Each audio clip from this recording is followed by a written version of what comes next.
A Day with Wilbur Robinson, written and illustrated by William Joyce.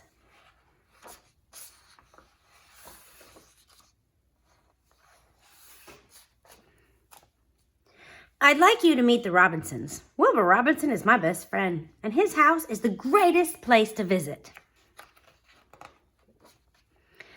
I walked up and said hello to the twin uncles, Dimitri and Spike. Hey guys, how's it going? You do not see us. We are not here. We are invisible. As always, Wilbur opened the door just before I knocked. Come on in, he said. Lefty will take your bag. It's kind of dull around here today, said Wilbur. I looked around. Aunt Billy was playing with her train set. Cousin Pete was walking the cats, and Uncle Gaston sat comfortably in the family cannon. Your dad needs you in the backyard, he shouted as he blasted himself across the room. Have a good day!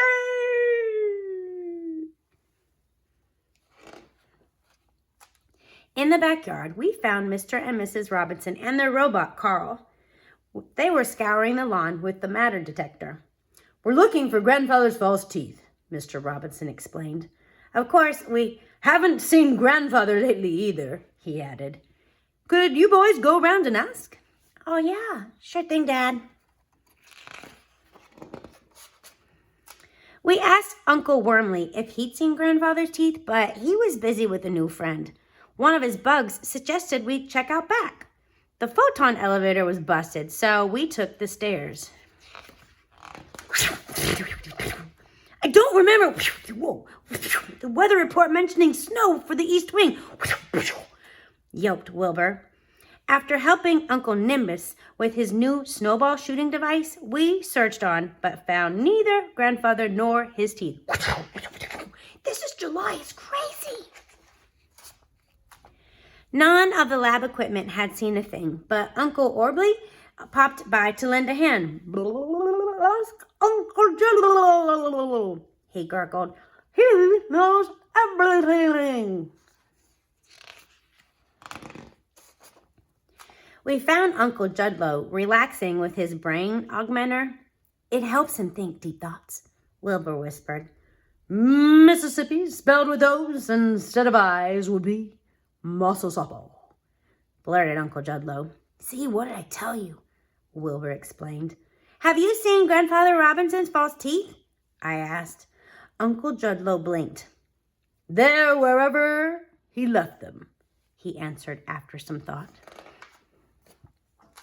In the den, Wilbur's sister Tallulah was talking on the phone and eating grapes. I know, and I even told him the other day. His other sister, Blanche, was modeling her new prom dress. Do the shoes match? She asked. Yeah, they're swell, we chimed. Have you seen Grandfather Robinson's false teeth? I asked. Or grandfather, asked Wilbur. Not lately, said Blanche. Yawning, Tallulah shook her head and ate another grape. It's not one thing, it's another. His eyeball, his teeth. Ugh. Somebody had left the time machine on, so the dinosaurs were at their usual spot by the pool.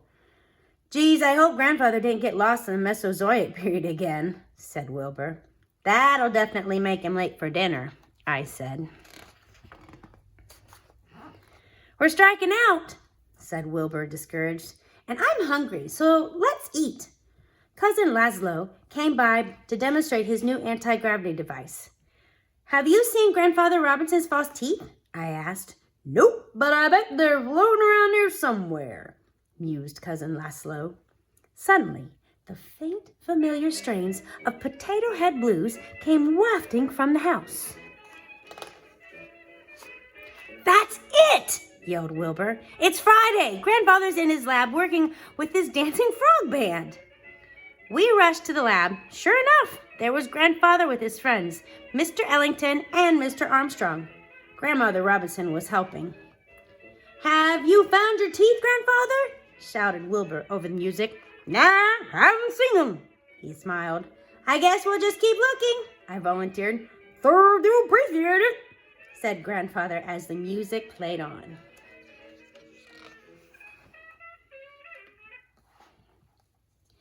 We found Grandfather, Wilbur announced as he ran outside.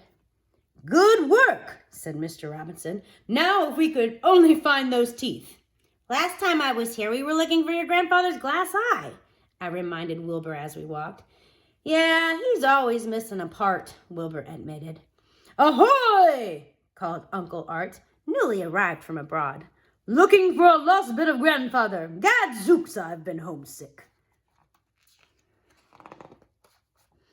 By evening, grandfather's teeth were still nowhere to be found. At dinner, Uncle Gaston practiced shooting food out of his cannon. Carl and Lefty served while grandfather did his best he could without his teeth. After dinner, Mrs. Robinson read Tarzan of the Apes aloud. Suddenly, one of the frogs jumped onto my hand and did a Tarzan yodel. Ah! He was wearing Grandfather Robinson's teeth. "I found him! I found them!" I cried. Everybody shouted, "Hooray!" except for Wilbur, who did a Tarzan yodel too. Ah!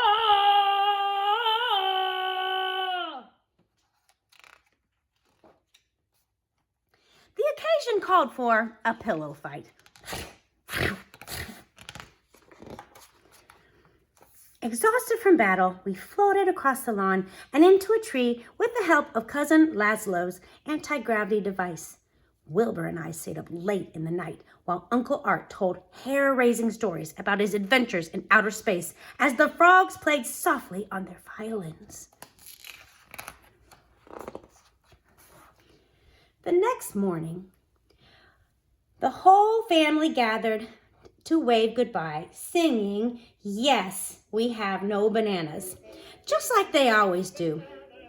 I was kind of sad to leave, but I was ready to go home for a while.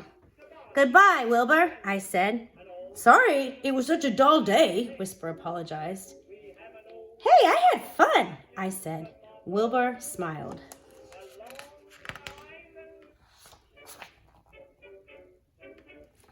The sun was shining brightly as I walked slowly away.